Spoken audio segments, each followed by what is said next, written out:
ओम शांति। मेरे शरीर का नाम अशोक कुमार है। पिछले 42 वर्षों से मैं मधुबन में समर्पित जीवन में जी रहा हूँ। वर्तमान समय में पांडव भवन में स्वच्छता विभाग में अपनी सेवाएं दे रहा हूँ। मेरे जीवन के विभिन्न बाप दादा के और दादियों के साथ के अनुभव हैं जो मैं आज आपके साथ शेयर कर रहा हूँ। सबसे पहले मैं ये बात बताना चाहूँगा आपको कि जिस समय हम मधुबन में आए, मधुबन में समर्पित भाई बहनों की संख्या 51 थी। ये बात सन 1976 की है, जब मैं पहली बार मधुबन में आया और बाप दादा की पधरामनी मेडिटेशन हॉल में होती थी। उस समय बाप दादा के सन्मुख में गया। संख्या कम होती थी तो सभी को पूरा चांस मिलता था बाबा से दृष्टि लेने का और अपनी बात रखने का। जब मैं सन्मुख बाप दादा के बैठा तो ये शरीर जैसे प्रकाशमय हो गया। ऐसा अनुभव होने लगा कि जैसे मस्तक के बीच विराजमान ये ज्योति जागृत हो गई और कर्मेंद्रियां शांत और शीतल हो चुकी थी। बस अपलक में बाबा की छवि को देख रहा था तो मेरे मस्तक में ऐसा तेज बाबा के द्वारा प्रदत्त हुआ कि मुझे मेरे स्वरूप का बोध हुआ और उस स्वरूप में मैंने मन से ये गुनगुना कर 2 शब्द लिखे कि जीवन जीना अब जाना, जीवन दाता को जाना, जंगल सम जग में जाना, जीते जी मर जाना। बस मन में ये लहर आई कि बस बाबा अब ये शेष श्वास, शेष जीवन ये आपकी सेवा प्रति है, आपके लिए है और आपको प्रत्यक्ष करने के लिए मैं 20 नाखून का जोर लगाकर अपने इस जीवन से आपको प्रत्यक्ष कर सकूं, ऐसा प्रयासरत रहूँगा। तो वो दिन कि आज दिन मधुबन बार बार मन को खींचता रहा। आपको एक विशेष अनुभव दादी प्रकाशमणि जी के साथ का सुनाता हूँ। मुझे 1 साल ही हुआ था पांडवन में रहते।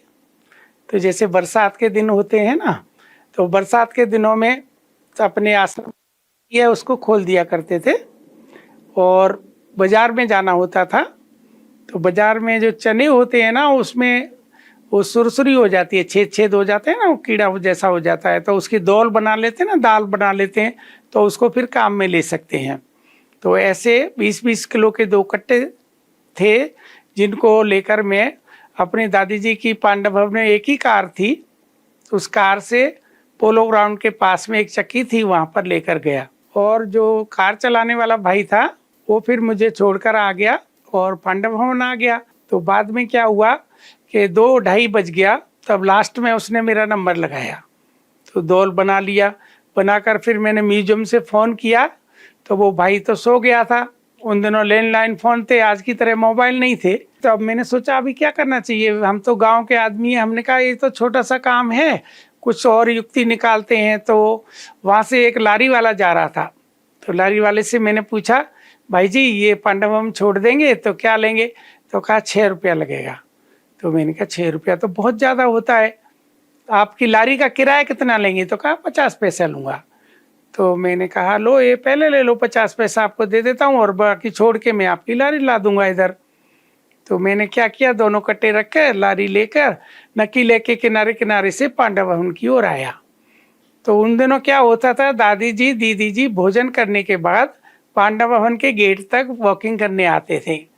तो भोजन करने के बाद दादी दीदी गेट से आ रहे थे बाहर और अचानक मेरा भी वो लारी लेकर जाना हुआ।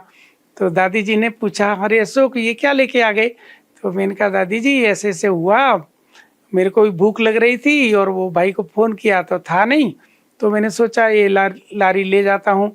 कि तुम क्यों लेकर आ गई है? कि लारी वाला 6 रुपया मांगता था दादी जी, सारा दिन काम करते हैं तब तो 6 रुपया बनता है, तब मिलता है 6 रुपया, क्योंकि मजदूरी उन दिनों सस्ती थी।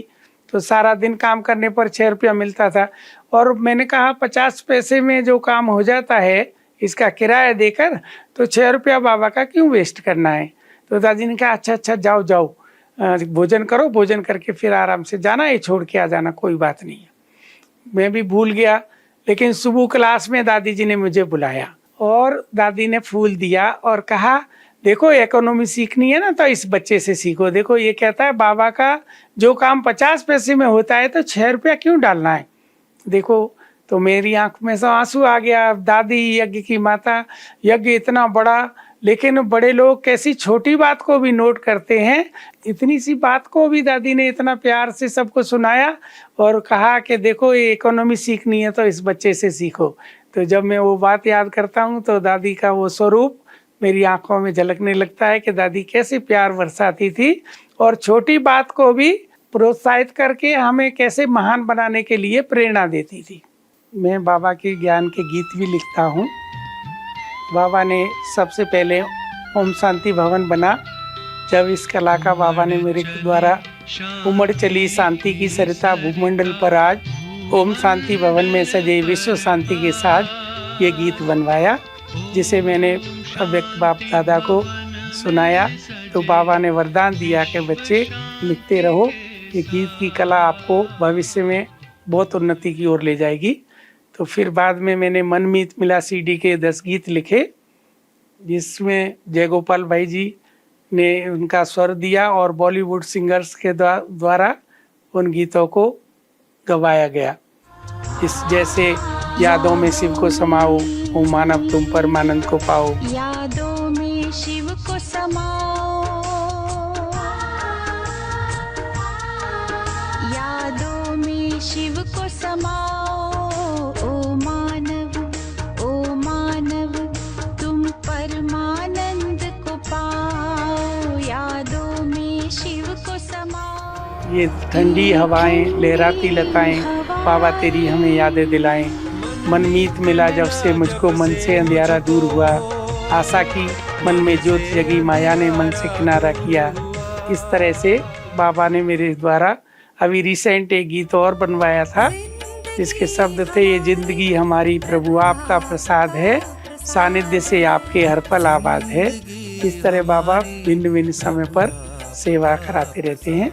विशेषतः वर्तमान समय में ऐसा अनुभव करता हूँ कि बाप दादा और दादियाँ, हम ये देख रहे हैं कि अव्यक्त पाठ जैसे जैसे पूरा होता जा रहा है, तो ऐसे महसूस होता है कि पांडव भवन के प्रांगण में वो दिव्य आत्माएं आज भी विराजमान हैं और उनकी तपस्थली होने के कारण हर आत्मा को ये मधुबन इतना खींचता है, हर आत्मा को इतना आनंदित करता है कि जो भी चरण रखते हैं इस मधुबन में, उनका मन गदगद होकर ये कहता है धन्य है ये धरा, जहाँ पर मम्मा बाबा और निमित्त दादियों ने तपस्या की, जिनके वाइब्रेशन आज भी हम अनुभव करते हैं।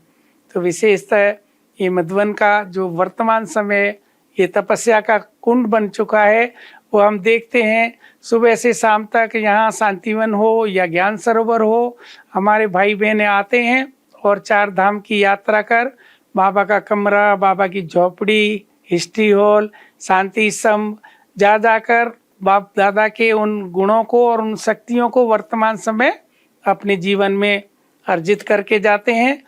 और आबू सभी तीर्थों में महान तीर्थ है, क्योंकि जहाँ तीर्थ होते हैं वहाँ देवी देवताओं की अथवा कहें निराकार परमात्मा की यादगार रूप होती हैं।